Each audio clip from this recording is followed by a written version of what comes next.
The town of Farmington. Respecting history, planning the future. Our community meeting on the high school. My name is Bill Walsworth and I'm the chair of the Farmington High School Building Committee. Other members of the committee are Jean Barron, who's here with us, Justin Bernier, Johnny Carrier, Hillary Donald, Michelle Hamilton, and Dan Kleiman, who's also here with us. We were formed by the town council in January of 2016, and our charge was to respond to the statement of needs of the town of Farmington Board of Education. And what we started with, this is the outline of the original the building as it is today. The original building was built in 1928 and is now 89 years old. There was an addition built in 1952, another one in 1964, another one in 1978, another one in 1996, and the latest one being 2003. So now we're faced with a condition, and it was outlined in the statement of needs, that we have a number of issues with the current facility and the age of it, having to do with code requirements, ADA requirements, both in the building and the athletic fields, safety and security requirements, space needs, and sprawl, along with mechanical, electrical upgrades, because you can imagine a building that's this old has some serious issues with mechanical and electrical. And our goal as a committee was to address all the issues which we'll present to you tonight. We didn't prioritize any one from another. We felt it was important that we had the opportunity that we'd solve all the issues. And also we're considering our educational requirements in terms of 21st century learning as a concept that's coming on now in the 21st century. And we want to get on board with the latest theories on that. So the committee work to date, we've engaged an architect, Castle Booz, out in Britain, an owner's project manager, Colliers, and a construction manager, ONG Industry. We charged them with creating 3 different concept options that we were going to look at and select one of them to move forward with. And as it turned out, they presented us with 7 different options to choose from. So we selected the one you're going to see tonight, called option D1.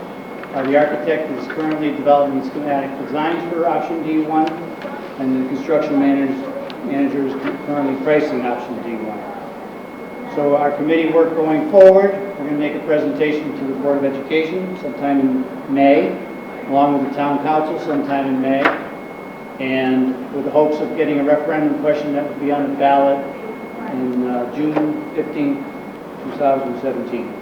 So again, thank you all for attending, and at this point in time I'd like to introduce Superintendent Greer.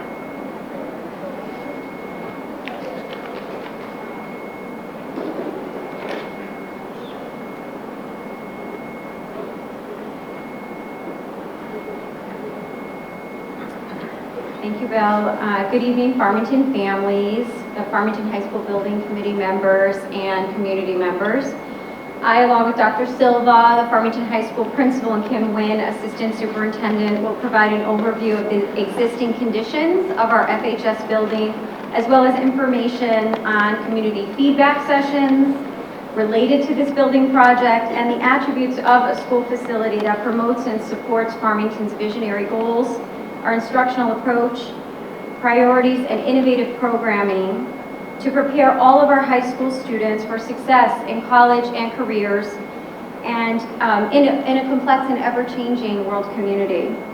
Farmington High School, as you heard, was built in 1928. It has had several additions and renovations from 1952 to 2003, and the multiple additions and renovations over several decades have led to significant deficiencies in the school infrastructure, security, a lack of adherence to state and federal facility requirements, and a sprawling school building. All of these deficiencies are impacting the extent to which we can support and implement the school district's visionary goals and prepare all students for the challenges and opportunities they will face in college, the workplace, and as contributing citizens. In a moment, Dr. Silva will outline these deficiencies in more detail. Since 2013, the Board of Education, in collaboration with Town Council, have engaged in several studies and reviews of the FHS school building that have identified consistent deficiencies in the school facility. the extent to which the facility is impacting teaching and learning, and highlighted recommendations for the future. These studies, reviews, and reports have been carefully vetted over time by administration, elected officials on the Board of Education and Town Council, the FHS Building Committee, and the Town of Farmington.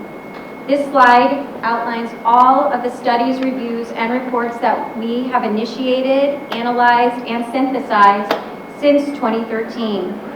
2 acoustic studies, an auditorium study, a full facility review by Tecton, an Office of Civil Rights report, and an FHS accreditation visit and report. All of these reports and a summary presentation of all of the findings and recommendations can be found on the FHS Building Project website. Please note that the Office of Civil Rights review is a requirement of all Connecticut school districts, and the NIAC visit and report occur every 10 years for the purpose of accrediting our high school. The D1 option selected by the Farmington High School Building Committee, after months of reviewing several options, will fully address all of the deficiencies that will be reviewed by Dr. Silva on the existing conditions and provide a school facility that will fully promote and support Farmington's exceptional education and goals, which Ms. Wynn will outline. As superintendent, I am thrilled to present this option to the Farmington community after years of study and deep review of the deficiencies and issues related to the Farmington High School facility. The D1 design is a long-term solution that aligns to Farmington High School's stellar education and will promote flexibility for the future. As well stated by our Farmington High School Building Committee, Farmington High School isn't just our town's flagship school. FHS is in many ways the center of Farmington, a place where students become graduates while forming lasting bonds with the community. Dr. Silva, our high school principal, will now provide an overview of the existing conditions of the Farmington High School building that have informed our building committee's decision to propose the D1 option for the FHS building project.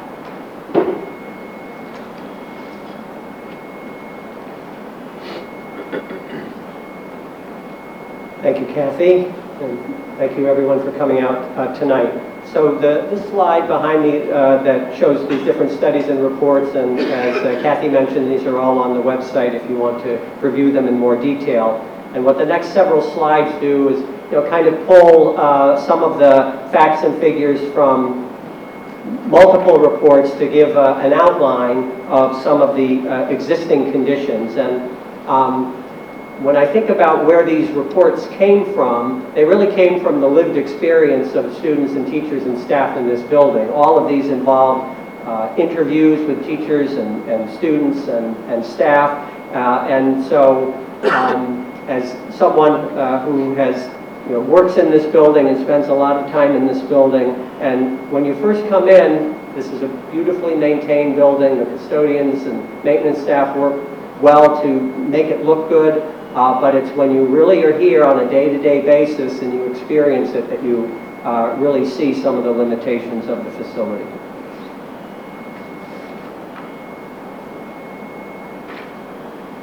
So some of the highlights from these various reports that summarize the existing conditions at FHS are on the slide behind me. I'm not going to read it word for word, but just to summarize some of the major areas in terms of the deficiencies.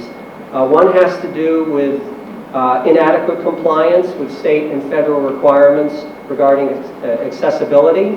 The Office of Civil Rights study, the NIAC study, the Tecton study all point to multiple examples where accessibility issues, whether this auditorium itself is a perfect example in terms of the lack of handicapped seating, a wrong pitch to the aisles in terms of accommodating folks with disabilities, and inaccessible control booth. You need to go up a flight of stairs to get to.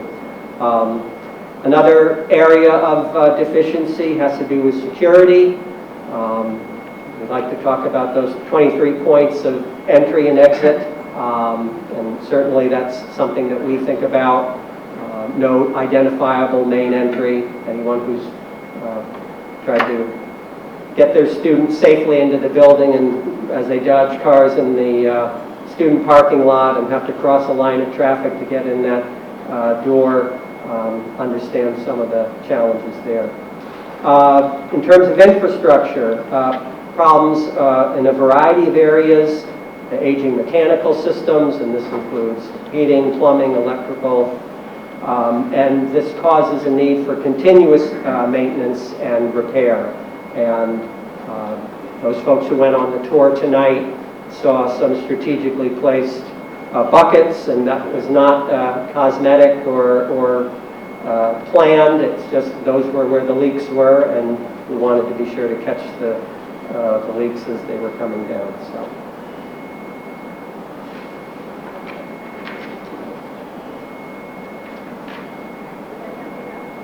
Facility problems have led to our being noted in some of these reports about the impact of the insufficient facilities or the deficient facilities on our educational programming.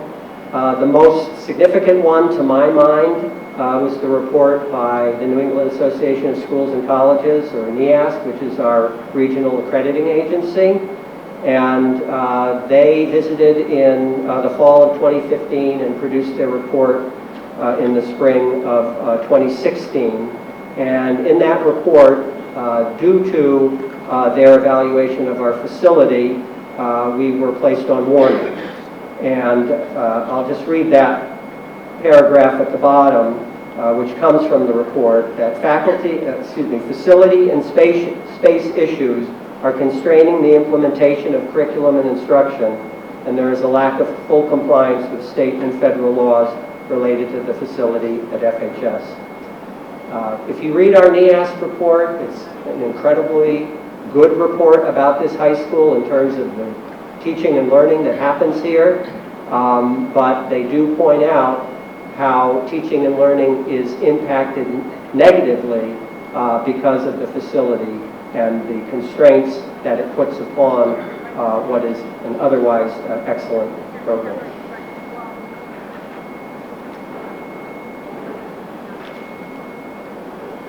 So according to the NIAC report, and it is online, you can get to it through that fhsbuildingproject.org website. It's also on the high school website. Teaching and learning at FHS are negatively impacted by our facility. Some examples include the undersized spaces for our student population, the high daily classroom usage that limits the programming that we can offer, lack of collaborative workspaces for both students and teachers, the inefficient student traffic flow. If you, the next slide highlights on the website, on the buildingproject.org website, there are a couple videos, and one is of a student trying to make, in this case, his way through the hallway at passing time, and gives a pretty good sense of what that's like. And then finally, the sprawl of the facility due to those multiple additions over time, whereby a student might have to go from a third floor art class to an English or social studies class in the 900s wing, which is quite a bit of a distance.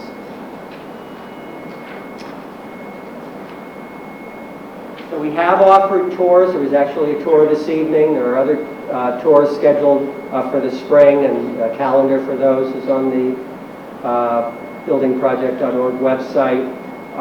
You can also take a virtual tour. There's that hallway video, which is about 5 minutes, but the virtual tour is maybe 20 minutes, and that is a student, a current Farmington High School student, kind of taking you to different points in the building and narrating some of these issues in a much more specific way in terms of how they impact teaching and learning here at the high school. So without further ado, I'm going to introduce Kim Wynn to talk about what we would like to be able to accomplish in terms of 21st century learning with a 21st century facility.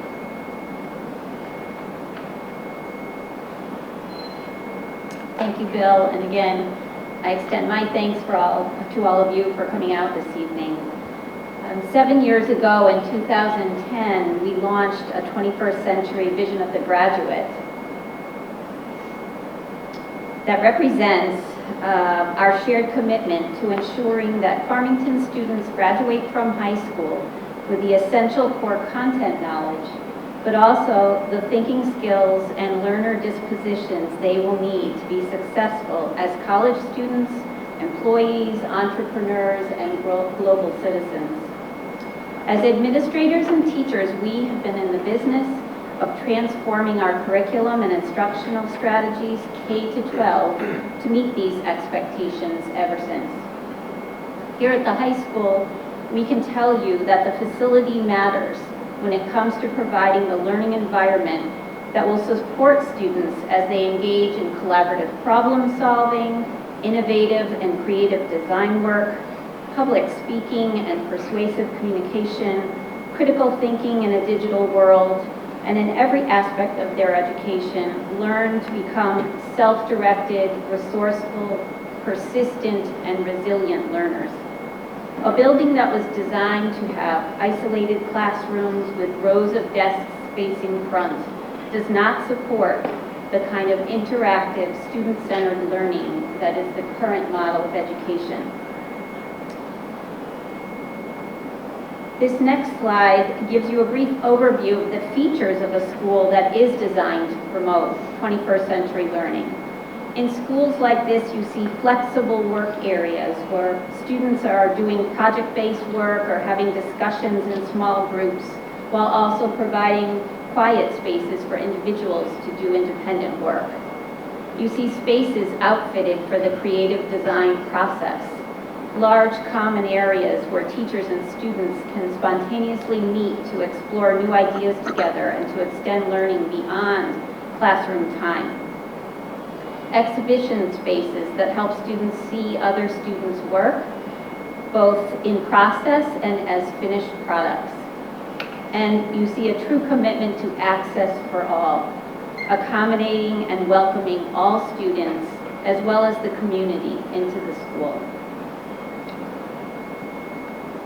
We have spent the last few months engaging our stakeholders, students, teachers, parents, and community members in visioning and feedback sessions so that we could hear all voices and invite everyone into this process.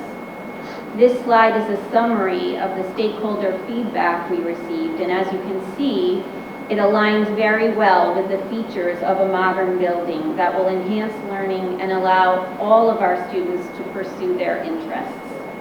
Our architects have worked very closely with us to bring these ideas to life in the design of the school, and they are here to share that design with you.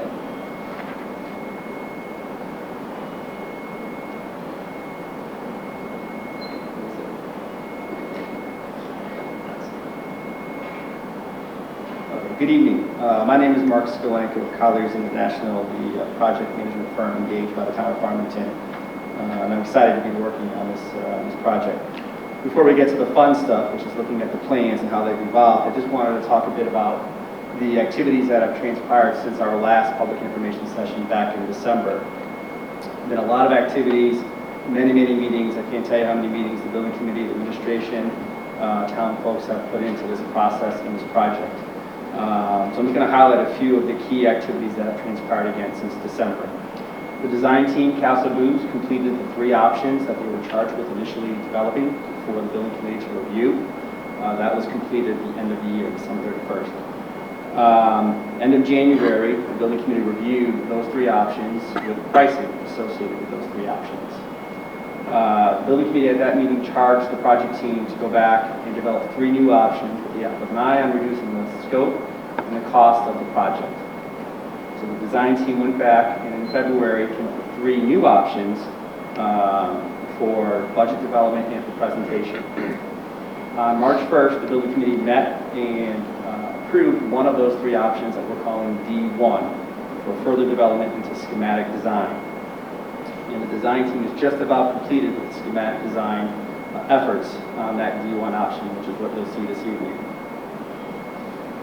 In terms of what's coming up in the next few months, Bill highlighted a few of the key dates. I'm just going to highlight a few more.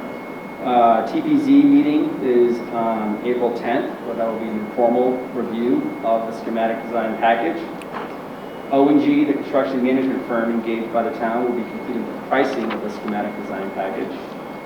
We will be developing a final budget for review and approval at a May 3rd building committee meeting.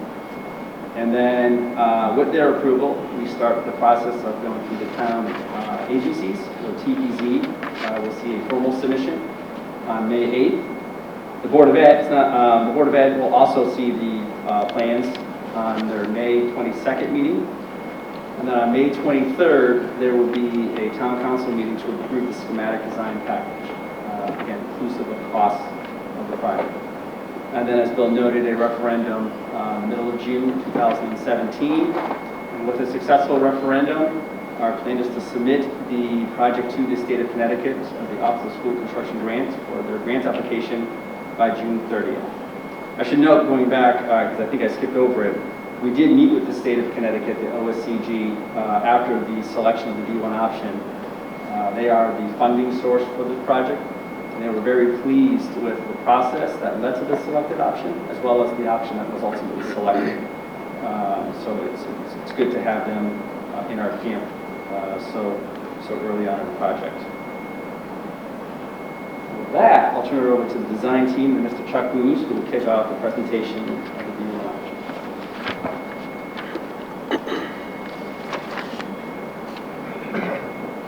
Thank you, Mark, and good evening, everyone, and thank you for attending. As previously explained, when we met last November, we were tasked with developing 3 separate design options to be considered by the building committee, and each design would reflect the goals that were depicted in this project's initial visioning diagram and then the subsequent educational specifications. As Mr. Walsworth explained, the 3 concepts eventually turned into another 3, followed by a final combination of the best features of each. And during these past 4 months, the design process was really enhanced by many meetings with the staff and the administration. The building committee also played a very key role in this process. In fact, there was even a building committee subcommittee, and they provided us with very timely critiques, guidance, and oversight every step of the way.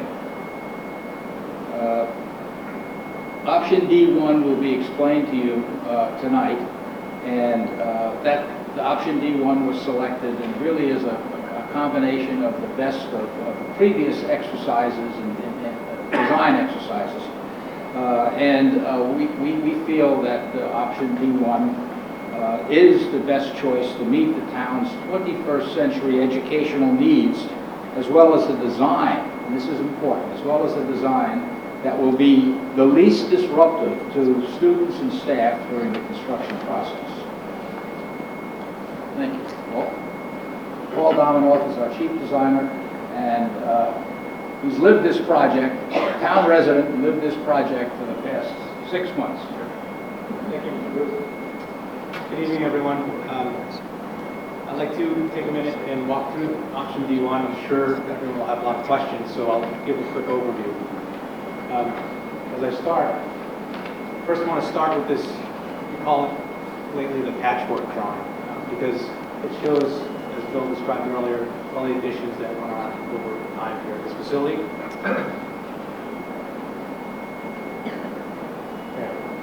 So one thing I'd like to point out, in the option D1, we will keep the 1928 building in place, and either it'll be not used, it won't be used for educational purposes, but it would either be used for the Board of Ed or it would be mothballed for future use, for town use at a later date.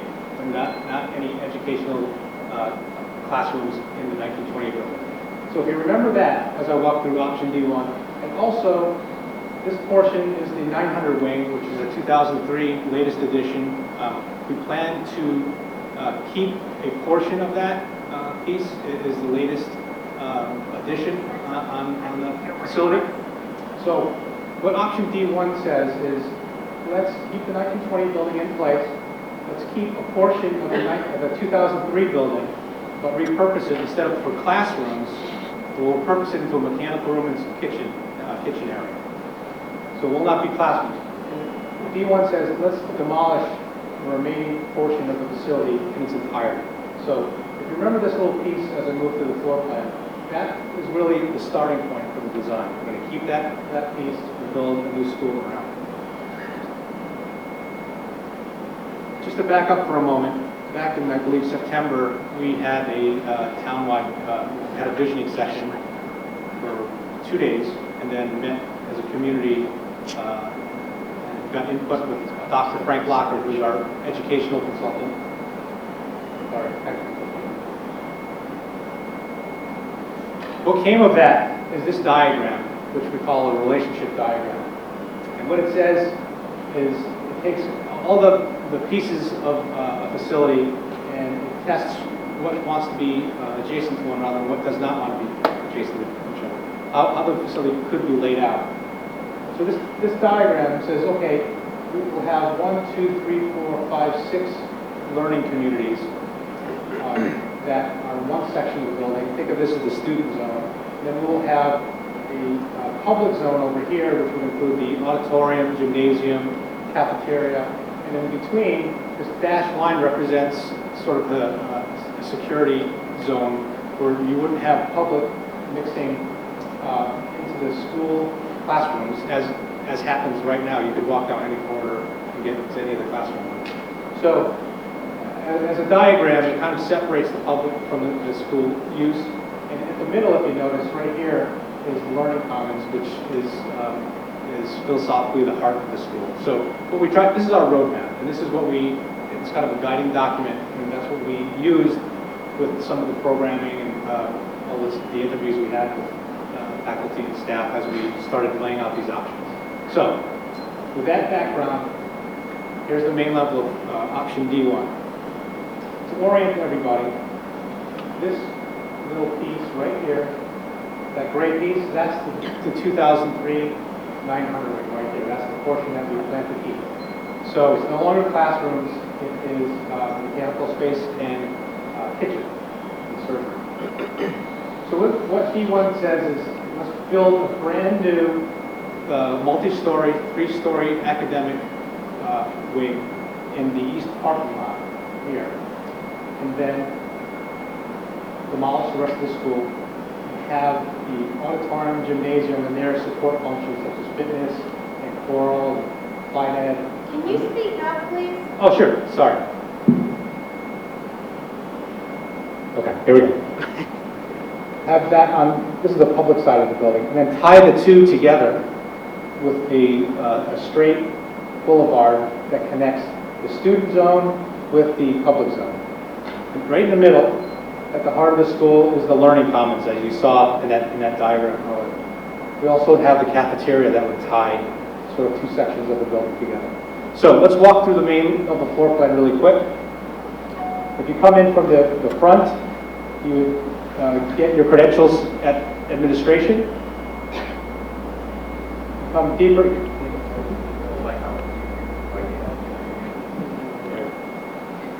Can you hear? Too close.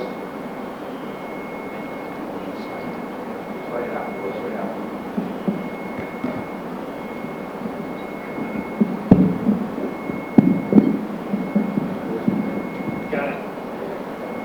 There we go. Better. Can you hear me? Thank you. Okay, starting at the front door, you would enter the building and have the administration up front.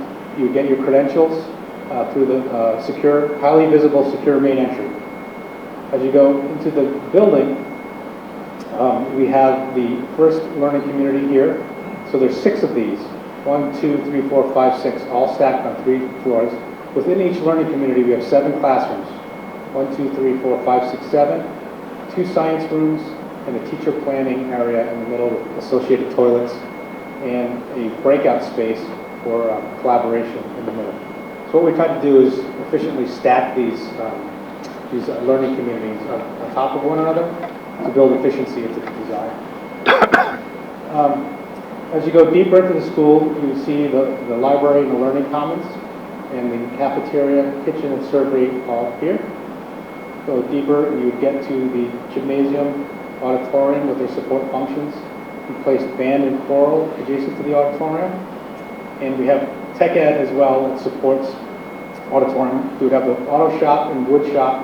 The wood shop would also serve to, you could build props and bring them on into the auditorium. We also took robotics from currently robotics is off-site, right? We brought it out to campus and placed them between the two shops so they can share some of the resources and tools. The auditorium itself will be designed to accommodate largely music programs, and we also have a small studio theater black box theater in the back to support about 80 people in a drama class.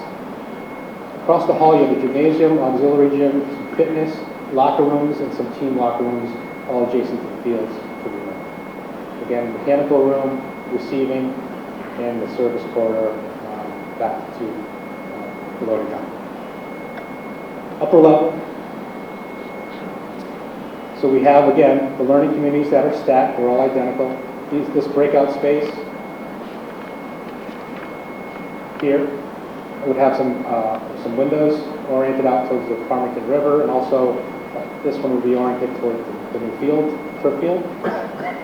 So on top of administration, we would have guidance.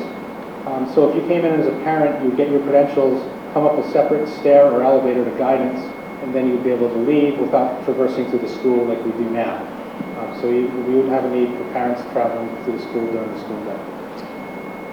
Then we have some special ed functions, some art, a gallery overlooking a double high space cafeteria. As you travel westward, you would get towards the mezzanine level of the auditorium.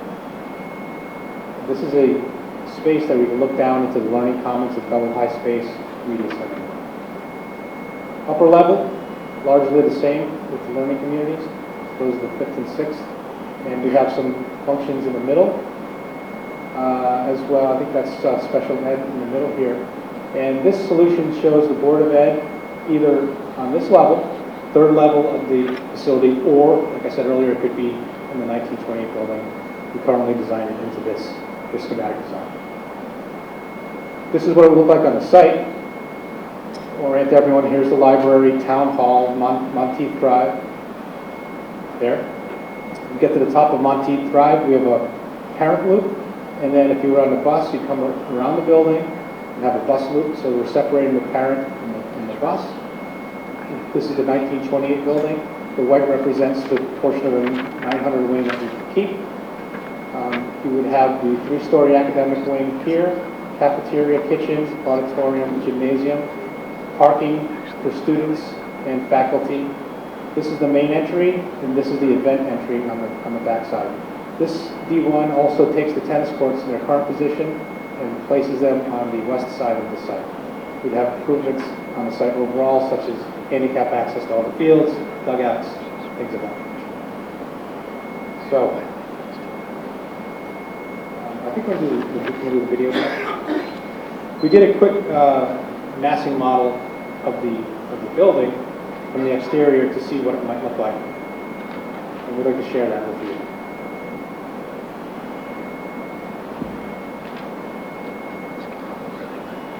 So here's the 3-story academic wing. These are the learning community. Here's one, second on the back.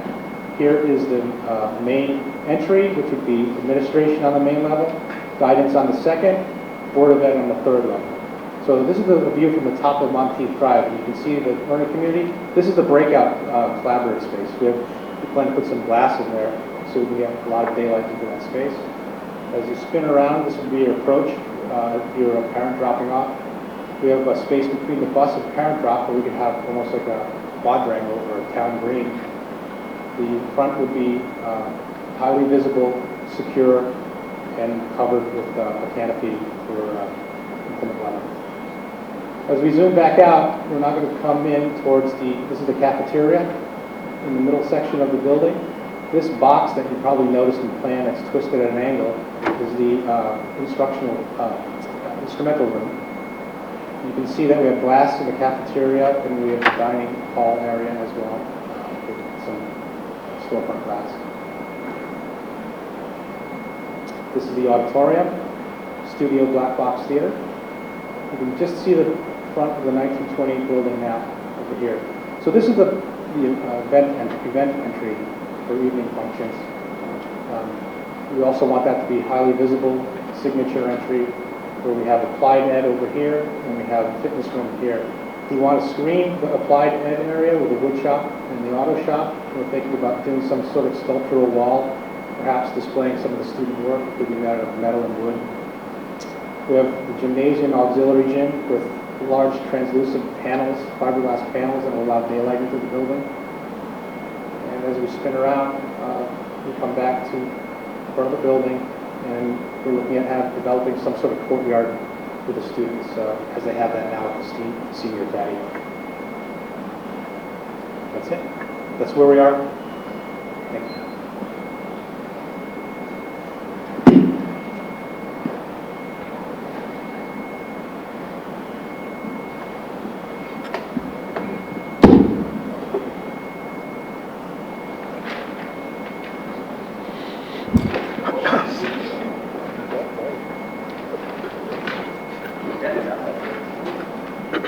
Okay, now the real exciting stuff. Project schedules. So I don't expect anybody to really understand and read this, what's the picture.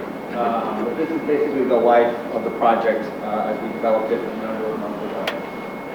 Back in 2016, 17, 18, 19, 20, 21, 22. You can see that activity all the way through.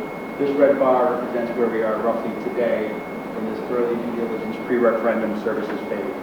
Big picture ideas, we designed through 2018. We would start construction of the new academic wing in November of 2018 with a successful referendum, obviously. We would occupy that wing in 2020, and then over the next 2 plus years, we would do the other surgical demolition and construction of the various support spaces throughout the rest of the campus. And if we're doing our jobs correctly, the only get changes is the red bar. So as we're going through these updates over the next number of years, you may see this document, and again, hopefully the only get changes is where we are. So I'm just going to talk briefly about how this is going to be phased. Working with O&G, the construction manager, and Casa Booz, we've been able to come up with what we think is a realistic phasing complex, or phasing plan. Rest assured, at no point will students, faculty, visitors be in any harm during the course of this project. Casa Booz, O&G, Colliers, this is all we do. It's a construction project, so we get it. So just to talk quickly, again, it's a 5 major phase scheme. First phase is the academic wing. Here's the 2003 building. So phase 1 is to construct this area right here. Phase 2 is to demolish the 1996 wings. Phase 3 is to reconstruct the gymnasiums and support spaces, cafeteria, kitchen area, in this area. Phase 4 would be to demolish the balance of the existing building, left in the 1928 building. Then phase 5 would be the construction of the auditorium, the support spaces off the auditorium, cafeteria, and if we're renovating the 1928 building, we will renovate it in fifth phase as well.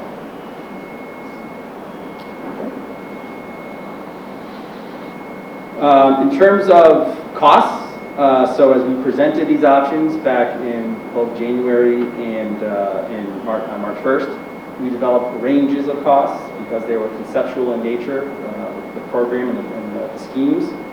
So the D1 project cost range, and again, this is all project costs, not just construction. There's about 150 line items of budgetary exposures that we've identified within these budgets. And so right now, it's anywhere between $125 million and $139 million for the D1 option. As we're pricing out the schematic design package, we will get to a finite number. It won't be a range, but from where we were in conceptual nature, it made sense to put a range on it. So of the $125 to $139 million, the estimated state share of 19%, and there's a little bit of ineligibles, so to do some quick math, it may not work out the right way, but there are always project costs that are ineligible for reimbursement from the state of Connecticut, and we factor that in. So it's anywhere between $21 to $24 million from the state, and the Farmington share is between $103 million and $115 million. Again, once we finalize the budget off the schematic design package, we'll have real finite numbers to share there as well. With that, I'll turn it over to the town manager, Kathy Egan, to talk about tax impacts.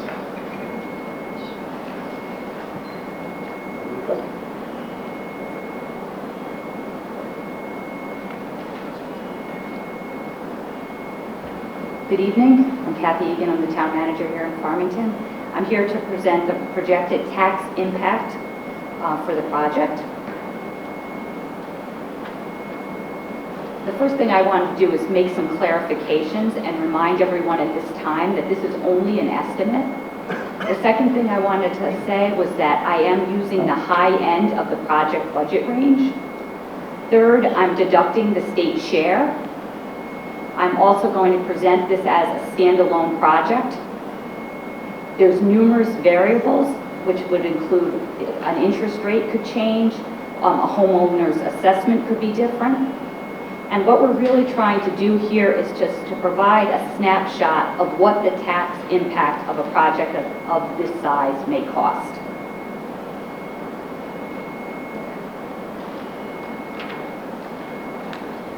So the total project estimate at the high end is $139 million. The estimated state share is $24 million. For a project of the Farmington share would be $115 million.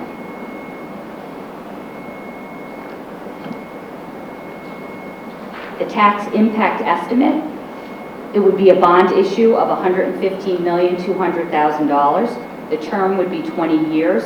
The rate would be 3.25%. The average homeowner would be with assessment of $232,074. So year one would be a cost of $121.30. Year two would be $609.76. And then the cost would decrease after year two by approximately $12 a year over the next 20 years.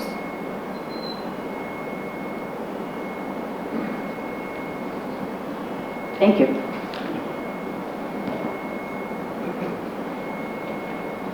Questions? I think we have mics on both ends of the auditorium. Was there, I couldn't tell in the schematic or not, but was there a space that was going to be made for like a wrestling room or something like that? Or because right now I know they do it in the gymnasium, which I know is not typical. And then the other thing is, I think I know the answer, but I just want to ask out loud. There's no plan for the school to have its own indoor swimming pool? We answered the latter question first. No. There's no natatorium currently in the program or in the design. And in terms of the wrestling, I think the intent is to use the auxiliary gym as the wrestling room, which is pretty typical. Most high schools have auxiliary gym. Most don't even have that. Other questions?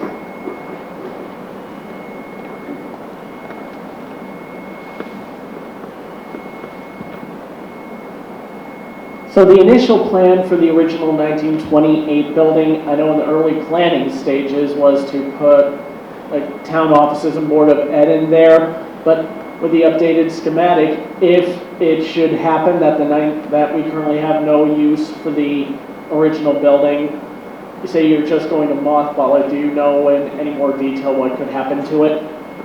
We don't have any detail at this point. What this plan allows for is a lot of flexibility with both the high school design and the 1928 building. But nothing has been definitively decided with the 1928 building. It could still house the Board of Ed, it could still house other town programs, but nothing has been determined officially.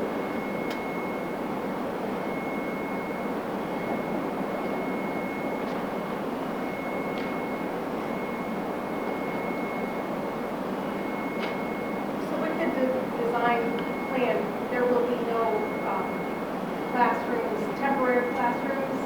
No, the benefit of this plan eliminates the need for portables. I know the superintendent was definitely in favor of not having to use portable classrooms, and the benefit of the design, the sequencing is we would not need portable classrooms. Is there any, if the census of the high school goes up, is there any design built for that expansion? That's exactly the flexibility I was just talking about. With that Board of Ed space being up there, it's easier to build it now, honestly, than in 5 years. And if for some reason the high school outgrew the current program, they could occupy that space, and that Board of Ed could then transfer over to another space in the town. That was the exact thought process. Yes, sir.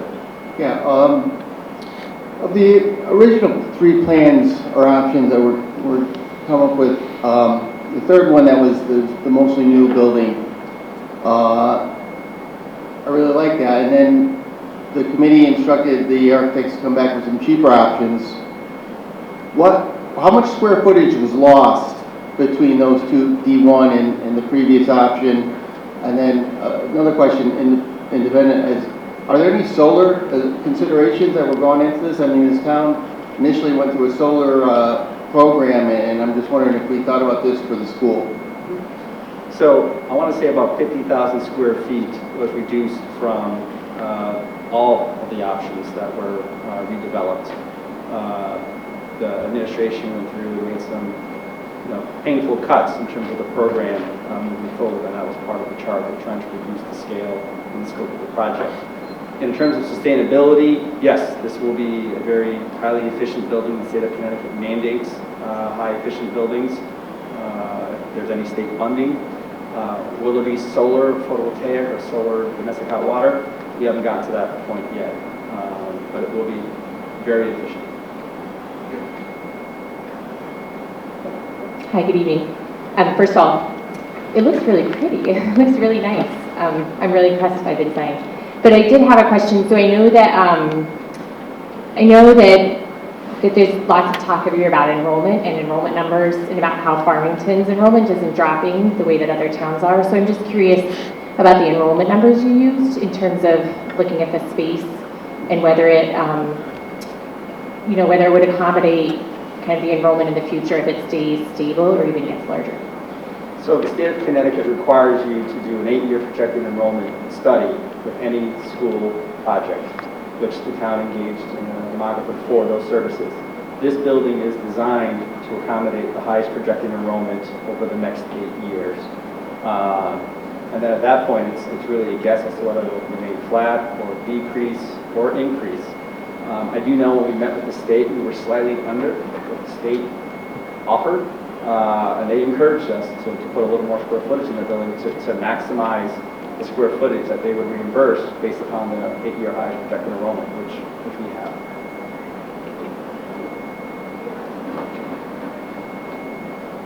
Was that 8 years with the Board of Education space added that could be converted? No. No. That did not include the Board of Ed space. I also wanted to echo, I think the plan is very nice and it looks really great. Just because I hadn't followed everything, I'm curious what, in the original plan about the original option D, what was the extra 50,000 square foot space supposed to be used for? Well, I know they trimmed every space by about 5%. I forget what that factor was they used, but everything got just a little bit smaller. And then in terms of program, the alternative high school was originally planned to come to this campus, and then that was cut. Culinary arts program was cut. The gym was reduced. I think those were the highlights of the cuts. But again, it was that 5% of everything was a major factor.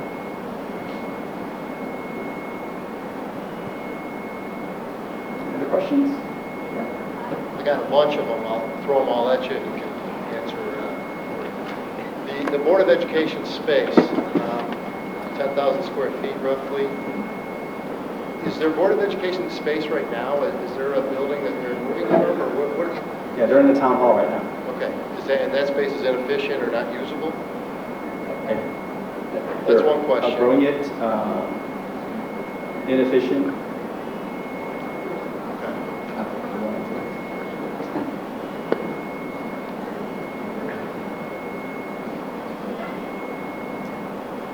So it's a very small space that we have at Town Hall.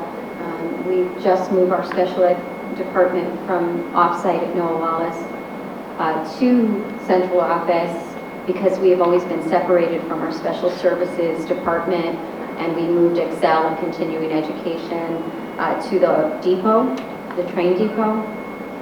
So I think from a town perspective, and from the Board of Education, we are very cramped in that space. And I think ultimately, even where we are, special education is on a different floor, we really do need to be together, the various departments, especially from a fiscal standpoint. We want to be able to, like any private industry, to be together and to have that synergy so that we can collaborate with each other. It's very difficult when we have multiple departments off-site. It's very hard to get together and to have that synergy that you would have in one location. It is, I've visited many boards of ed. We have one of the most cramped spaces.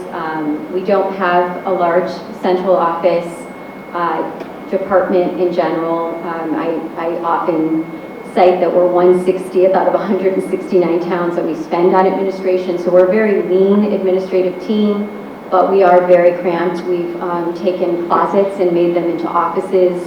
We've taken sections of desks and added additional desks just to in very cramped space. So you're invited to come and see our space and just see how difficult it is on a daily basis. But our main focus, obviously, in this project would be our students, and that was the main focus of the project. But part of the statement of need did include moving central office to an alternate location within this project. The 1928 building, and this is the first meeting I've been at, so I'm sure this has all been discussed, but what is the purpose of keeping that building? And out of the $125 million, how much of that is allocated to the renovation of that building? So, with the Board of Ed in the high school building, not much is allocated for the renovation other than putting back the exterior walls where the existing building would be pulled away from it. So it's about $1 million worth of work to just keep it intact and weatherproof. It just allows for flexibility. What was your first question related to that?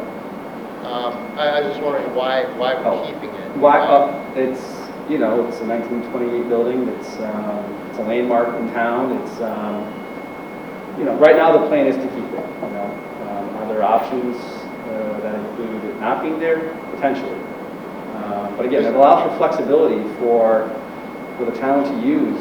So if there are other growing needs within town hall or other departments within the town of Farmington, you've got 34,000 square feet of usable space to accommodate those programs. But that space is not air conditioned, is that right? No. It's not ADA compliant. There's no. No, it would require extensive renovations to get it. Yeah, that's my point. Is that so when you get down to doing something with it, we can add another $5-7 million to bring that building up to. Yes. Roughly. Yeah. If the town wanted to turn that into an office complex, it probably would cost about $5 million to do that. And then lastly, the different phases of demolition and whatnot. It looks like there will be a year or two or a school year where maybe the gym is not available or an auditorium is not available. Yeah, that's a good point. So the gym will always be available, but there will be a year without an auditorium. That is true. So for that 1 year without the auditorium, the gym is likely to be used as an auditorium. Good catch.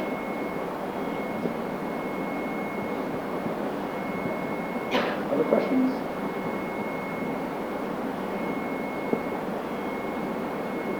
Okay. Thank you for coming. See you at the next tour.